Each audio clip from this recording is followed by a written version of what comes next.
Sí, parece cosa de mandinga, no, pero se le caen las ventanas. ¿Se acuerdan que ayer hablábamos con una mamá en La Plata?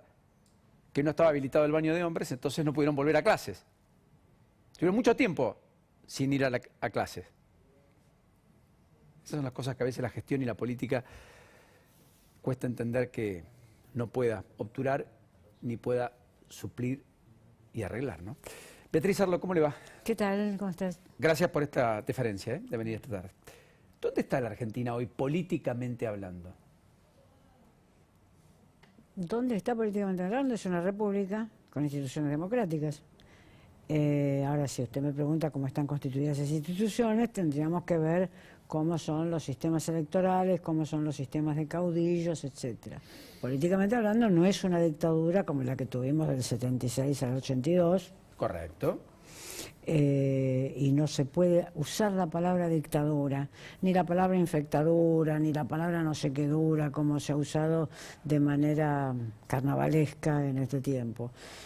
Es una república que tiene instituciones, que tiene justicia, que uno puede pensar que el gobierno tiene iniciativas para el Poder Judicial que no ha podido llevar a cabo, pero que las tiene en la cabeza, que uno desaprobaría, pero sí, no... ¿La idea del presidente de limitar los mandatos de los jueces a 10 años, por ejemplo, le disgusta?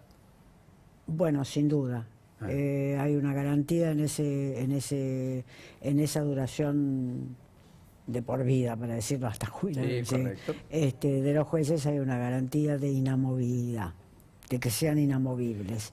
Limitándolos a 10 años, uno no sabe si se está usando el límite de los 10 años o se está usando alguna razón de contenido político o económico que influye mucho en la justicia. Massa en su momento, en 2019, en campaña, proponía la idea de que rindan examen cada 5 años para tener una reválida, que expliquen los tiempos, los plazos, cómo obran, que den más explicaciones, digamos. Y lo hablaba en el sentido de integral de la justicia, más allá de Comodoro Pi, un juez de familia, un juez comercial, un juez penal. No conozco cómo funciona en países cuya justicia parece respetable, pero si uno tuviera que extender la propuesta de Macri, la tendría que hacer a los legisladores. Massa, perdón. De Massa la tendría que hacer a los legisladores.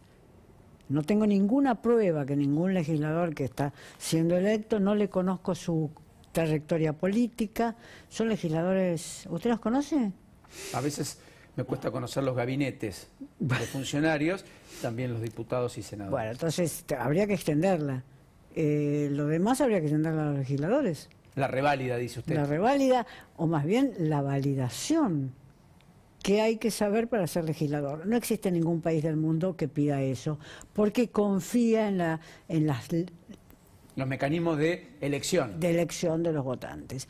Pero como uno ve en este país que las listas se integran de la manera más azarosa para uno, no es azarosa para los que integran las listas ni para los que las digitan, pero de la manera más azarosa, la desconfianza crece. Entonces, ¿qué dice la gente? Porque a mí yo escucho lo que me dice la gente por la calle, porque yo ando por la calle. Y la gente dice, están todos ahí porque quieren un sueldo, y lo dice con este tono. ¿Se equivocan? Sí, se equivocan porque no están todos ahí porque quieren un sueldo. Habrá algunos que no quieren un sueldo, sino el prestigio de serlo. Habrá algunos que usan ese lugar como un paso en una carrera política. Por ejemplo, Manes, de legislador, quiere ser presidente de la República. Inédito en el mundo, excepto Trump, puede ser, o algún sistema parlamentario rarísimo, pero no existe, a ver, para hablar de cosas más generales, no existen las ideas de una carrera política. Ahora, planteando el tema Manes, yo le hago un desafío. ¿Cuál ha sido el resultado con todo lo que hemos tenido que han sido profesionales de la política? Alberto Fernández, de hecho, ¿qué cargo ostentó antes? Jefe de gabinete. No ganó una sola elección, no tiene territorialidad. Nunca fue jefe de gobierno. Bueno. El resultado es este, me va a decir usted. Estamos. Digo, pero puedo nombrar otros presidentes que son respetables y que respetaron grandes promesas de campaña. ¿Cuál? Que eran muy difíciles de... Alfonsín. ¿Y más acá?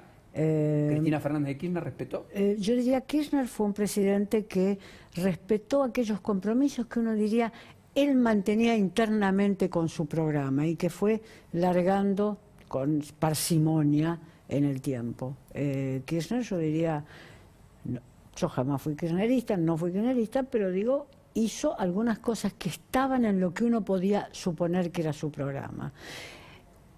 Nos libraba de una cosa, de políticos que dicen que quieren que la gente sea feliz. Yo creo que lo más triste, cada vez que un político dice que quiere que la gente sea feliz, a mí me da ganas de llorar. Sí, ¿cuál es el programa de la felicidad? Ya lo dijo Macri, que quería que todos los argentinos fuéramos felices, pero ahora volvió el tema de la felicidad. ¿Qué es eso? ¿Qué quiere decir que la gente sea feliz? ¿Qué quiere decir para la mitad de los adolescentes pobres que no están incluidos en el secundario? ¿Incluirlos en el secundario? Bueno, que diga eso. ¿Qué quiere decir para el 40% de los chicos que tienen dificultades en su alimentación ser feliz? Que no las tengan. Bueno, que diga eso. Que por lo menos sean diagnósticos sus consignas. ¿Cómo califica el gobierno de Alberto Fernández? Muy mediocre, un gobierno muy mediocre, muy tironeado por, yo diría, cierta indecisión del presidente en resolverse a tomar algunas medidas que él no prometió, pero que de alguna manera dejó trascender en sus discursos. Muy mediocre, pero al mismo tiempo yo diría que a cada presidente hay que calificarlo con la situación que le tocó vivir. Es decir, Macri recibió un país razonable y lo dejó con ¿cuántos decenas de miles de millones de la deuda? ¿Adicionales? Adicionales. Creo que algo así como 60.000, pero no soy economista, pero entonces, por ahí. Bueno, entonces Macri recibió un país razonable, Fernández ya recibió un país quebrado. La Argentina ha pasado a ser de los últimos países en la tabla de todo en el mundo. Sí, que tomó además adicionalmente 30.000 millones de dólares de deuda. Además. Y que hizo una reestructuración de deuda hace menos de un año, pero cuyos bonos hoy cotizan a precio de default. Sí, está viendo cómo rearma ese sistema de bonos que cotizan a precio de default, es decir, que nadie le va a comprar ni una margarita a la Argentina. Cuando los bonos están así, quiere decir que yo hoy está todo a precio de remate y ni siquiera alguien lo quiere comprar a precio de remate. En efecto. ¿Y por qué pasa eso? Por la decadencia argentina. Me molesta decir esta palabra así, pero si uno toma el siglo XX, el número 15 es un número que da una pauta. La Argentina comenzó el siglo XX entre los 15 países más o menos, con economías más o menos en marcha en el mundo. Sí, Lo termina entre los 15 últimos. Eso, cada uno se lo atribuye a quien sea. Sin duda no se le puede atribuir a los 2 años de Fernández. Sin duda no se le puede atribuir tampoco al kirchnerismo solamente y al macrismo solamente. Eso ha sido un programa de decadencia. Argentina no resolvió algunos problemas estratégicos. ¿Qué tipo de industrialización le convenía? Se sabe que si uno industrializa, compra industria y vende industria. ¿Qué tipo de industrialización le convenía? Como yo creo que Brasil lo pensó, las dirigencias brasileñas lo pensaron o lo actuaron de una manera más favorable para los intereses de ese país. Entonces, la Argentina no tuvo grandes estrategas. Y además tuvo los golpes militares. Es decir, acá no se puede ignorar que en 1930 empezó una secuela de golpes militares que fueron cada uno peor que el otro, además de que el último fue asesino. Cobijados por la política en muchos casos, ¿no? En algunos casos la política fue a dar golpes en las puertas de los cuarteles para ver que los atendieran, y en otros casos hubo políticos respetables, voy a volver a mencionar a Alfonsín, que no estuvieron en el golpe militar. No, y tuvimos además políticos aventureros, pero también militares aventureros. Claro. El general Galtieri invadió las Islas Malvinas. La gente cuando dice las Malvinas son argentinas no se sienta un minuto a pensar si son argentinas, si no argentinas, ni qué son las Malvinas. El general Galtieri mandó tropa a las Malvinas. Ese es un acto, yo diría, nacional psicótico, ahora que se usa usar palabras combinadas. ¿Usted estuvo en las Malvinas? No, nací en el 76. No, estuvo en el sentido, sí, después se puede ir hoy. Yo pedí ir a las Malvinas justamente para una serie de notas que hice en La Nación. ese es un territorio británico. Es lo más parecido al sur de Escocia. Mandar tropa ahí es un acto que no hay habitante de ese territorio que no viva como una invasión. Reivindicando tierras que aparentemente fueron de la Argentina en la tercera década del 30 del siglo XIX, es decir, cuando la Argentina todavía no se llamaba Argentina, cuando todavía no estaba unificada como país, cuando todavía no tenía constitución. Y hoy todavía se agita eso cada vez que se quiere hacer cierta propaganda nacional. Pero perdóneme, Beatriz, no quiero malinterpretarla. ¿Usted cree que las Malvinas no son Argentina? No, yo no sé, es como si me preguntara, tales pueblos del centro de Europa que han vivido cambiando de frontera, ¿no son de Chechenia y son de Eslovaquia o no son? No lo sé.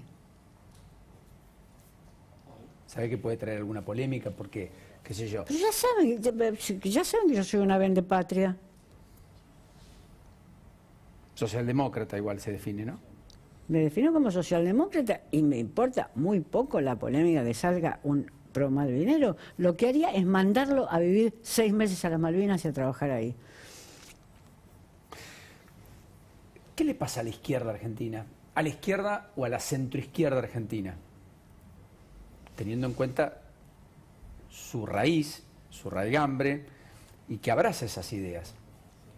¿Qué siente hoy en la política? En el mapa político, ¿dónde está esa centroizquierda hoy?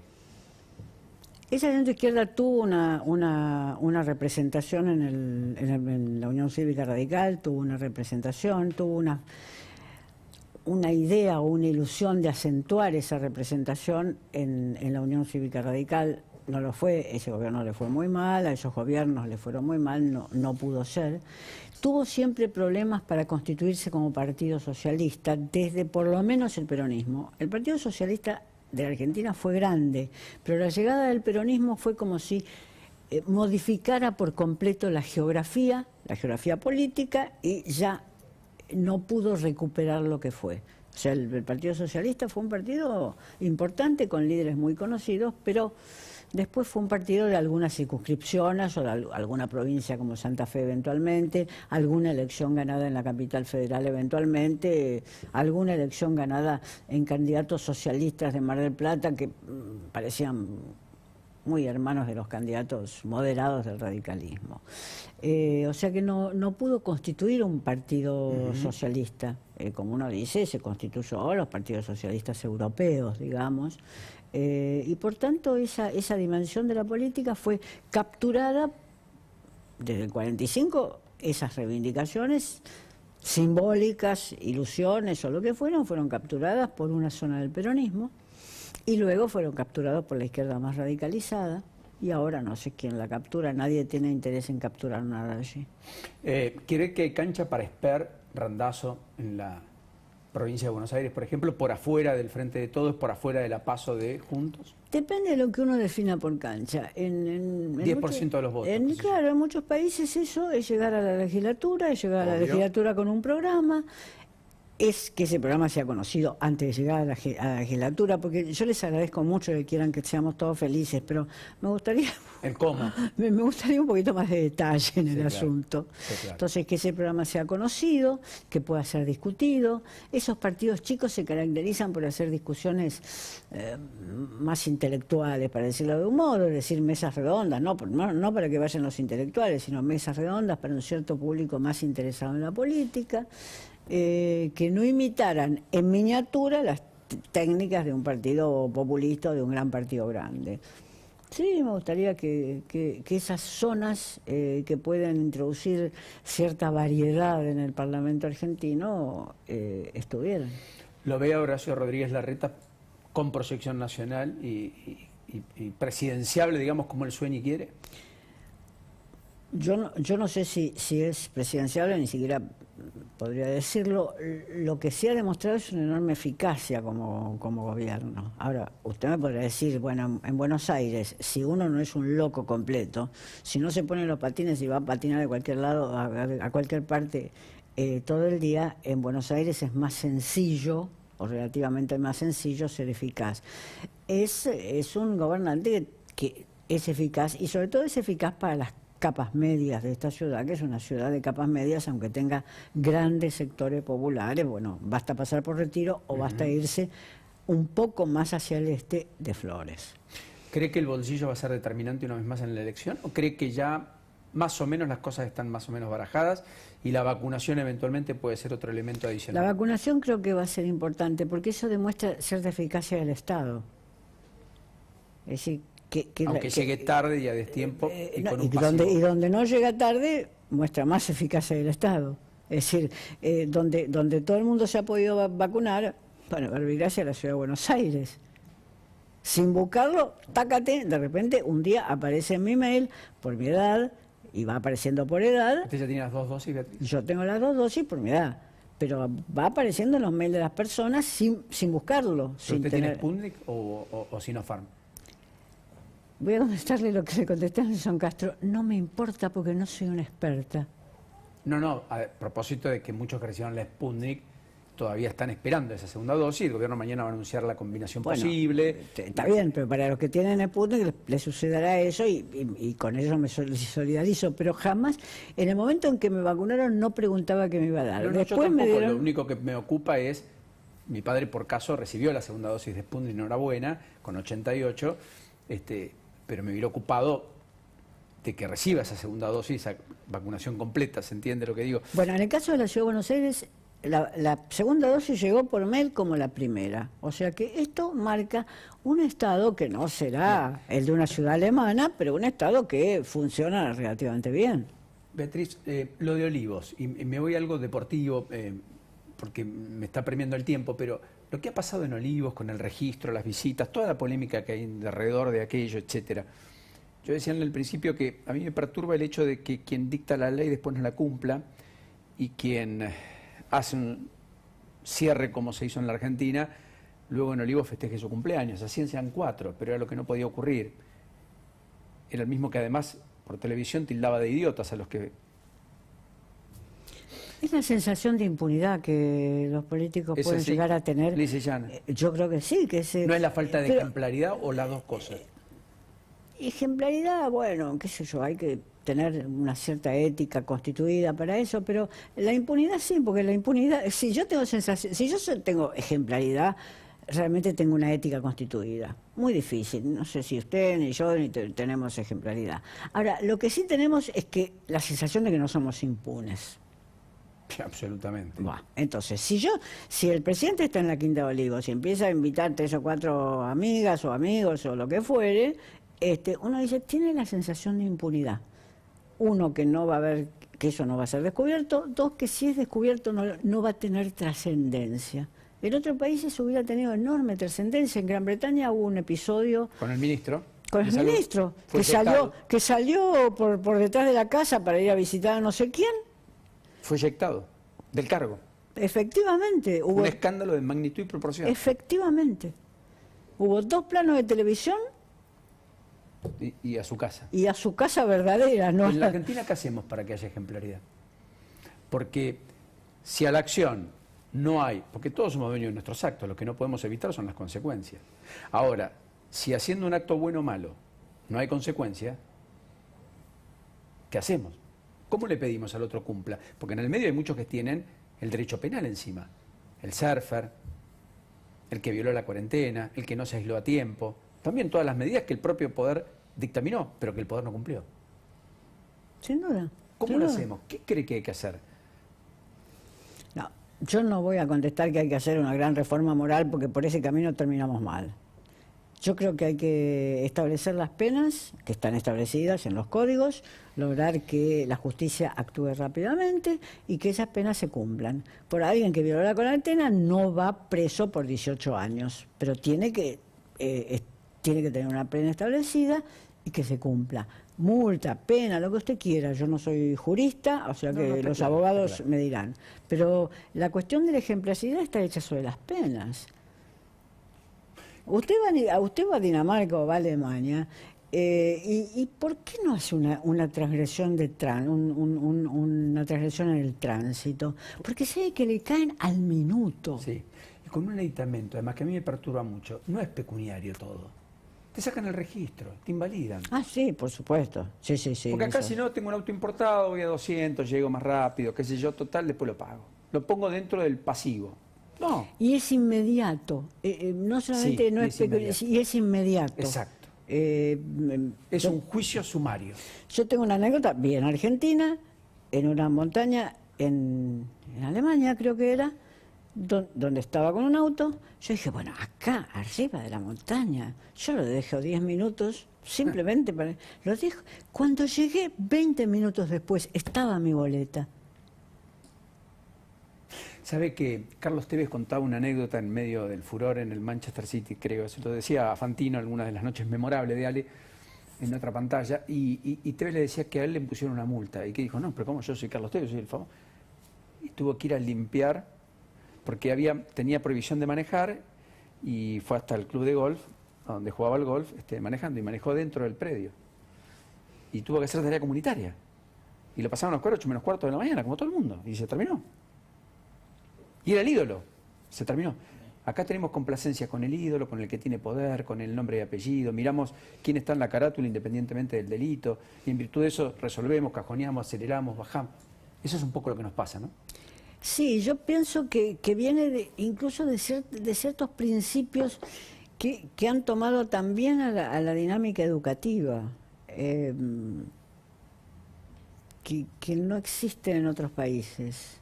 Es decir, un universitario que se copia en un examen escrito en otros países es despreciado para siempre y le costará mucho volver a esa misma universidad o a otras. Eso acá no sucede. Bueno, yo decía la esencialidad de la educación. Me impactó mucho cuando Daniel Herrero cuenta en el Rotary Club. Tengo la frase, no la quiero traspapelar ni decir en un sentido que no lo dijo. Dice, necesito tomar 200 empleados más para Toyota. Había tomado 500 en medio de la pandemia, etc. Pero me dicen los de recursos humanos, cuando evalúan, que se les hace difícil leer un diario. Chicos de 20 y pico que llegan a buscar el empleo. Difícil, ¿no?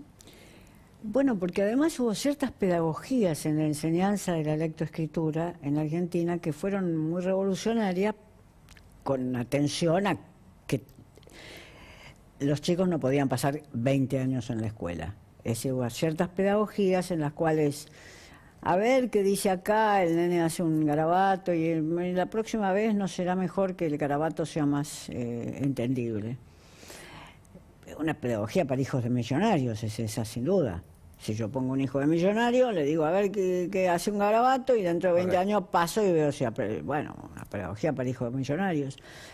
Hubo ciertas pedagogías que no estaban enfocadas en los usuarios de esos sistemas, me parece a mí.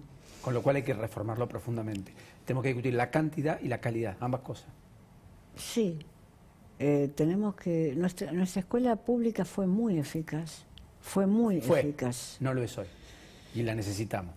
Porque sí, estamos en el mundo del conocimiento. fue porque además la sociedad tenía un compromiso con esa escuela. ¿Que hoy no lo ve? Bueno, los que pueden fugar de la escuela pública, fugan. Mire Con toda la razón del mundo. Mire que a Macri le pegaron, ¿eh? Cuando dijo, hay algunos que se caen en la escuela pública. Los que pueden fugar. Es decir, la gente que... Está bien, entiendo el concepto. Los que pueden fugar en el sentido de que, bueno, con unos pesos más el chico va a ir a una escuela donde me aseguran que aprende tal cosa o tal otra. Ellos fugan de la escuela pública. Hay que reconstruirla. Gracias. Hay que reconstruirla, perdón, una frase. Hay que reconstruirla porque además la escuela pública fue un enorme escenario de mezcla social.